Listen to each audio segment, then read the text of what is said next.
It's been more than 2 decades since the attacks of September 11th.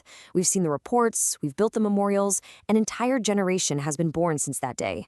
But there's still this central, nagging question that just won't go away. What do we still not know? And why, after all this time, is so much of it still hidden from us? Let's get into it. Now, this isn't some fringe conspiracy theory. This quote right here is from an official White House executive order. It's the government itself admitting, hey, the story isn't complete. This was a huge deal, a signal that the push for the full truth was finally being heard at the very top.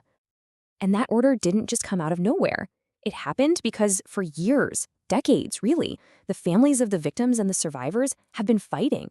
They've been demanding full accountability. And this order finally kicked off a brand new, formal process to go back and look at all those secrets the government has been holding on to for so long. So what are we really talking about here? What's actually in these secret files? It's easy to picture, one or two missing folders. But the reality, it's so much bigger than that. The sheer scale of the information that is still locked away is honestly kind of staggering. To give you some perspective, think about this number, 72. That's how many archive boxes of records were produced by just one of the 9/11 Commission's many investigative teams. 72 boxes from a single team.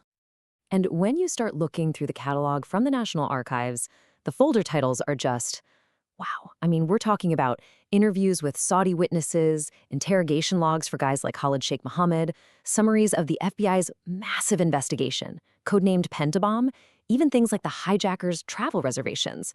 Any one of these could hold a critical piece of the puzzle. But as you keep digging through that catalog, you start to see this really frustrating pattern. Next to so many of these important-sounding files, you see the same note, again and again. It's a phrase that basically amounts to an informational black hole. This contains withdrawal notice only. This is the phrase that just haunts researchers. It means the whole thing, the entire folder, the notes, the evidence, whatever was in there, it's been pulled. It's gone from public view. It's just an empty space where an answer is supposed to be. Which, of course, brings us to the next big question. Why? Why, after all this time, do these things still need to be secret? Well, the answer is buried in this really complex legal framework that dictates what the government is and isn't allowed to hide from its own people. At its heart, this is the standard information. Information gets stamped classified if someone decides its release could, and I quote, reasonably be expected to result in damage to national security. That's a pretty broad definition, right? And it's the foundation for this whole system of secrecy. Now, the government can't just classify things for any old reason. There are specific approved categories. And a lot of them make sense, Things like protecting military plans, active intelligence operations, the names of confidential sources, or sensitive info shared by another country. And this is where it gets really crucial. The law draws a very specific line. On one side, you have the valid reasons, like protecting sources. But the law is also crystal clear about what is not a valid reason. You're not allowed to classify something just to hide mistakes, or to cover up illegal activity, or, and this is a big one, to prevent embarrassment. So you've got this massive collection of hidden documents on one side and the rules of secrecy on the other. That tension has fueled a fight that's been going on for years. So who are the people on the front lines really pushing to get these files into the light? Okay, so a key player here is a group called the PIDB, the Public Interest Declassification Board. Sounds kind of boring, but their job is incredibly important. They're an official committee that advises the president on this exact issue, how to balance government secrets with the public's right to know.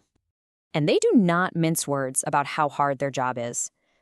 This quote, backlogs, bottlenecks, and delay, that's how the PIDB itself described the process of trying to get access to these 9/11 records.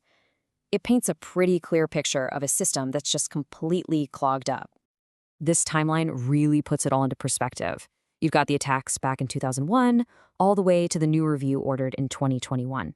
And now, all eyes are on 2026. That's when a huge chunk of these records hits the 25-year mark, which is a key milestone that triggers a mandatory declassification review. The clock is officially ticking. When you boil it all down, this whole issue is about one fundamental conflict. It's a national balancing act that we've been struggling with since the moment the attacks happened. On one side, you have this incredibly powerful push for transparency. This is about the public's right to know what its government knew and when they knew it. It's about getting real accountability for the victims. But on the other side, you have the case for secrecy, the very real need to protect intelligence methods, to protect sources who might still be out there, and to prevent future attacks. Both sides are arguing from a position they truly believe in. And that leaves us with this central question, doesn't it? When these two vital principles slam into each other, which one should win out?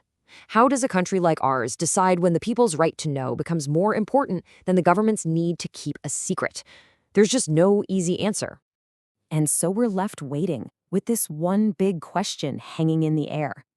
As that 2026 deadline gets closer and closer, the pressure is only going to build.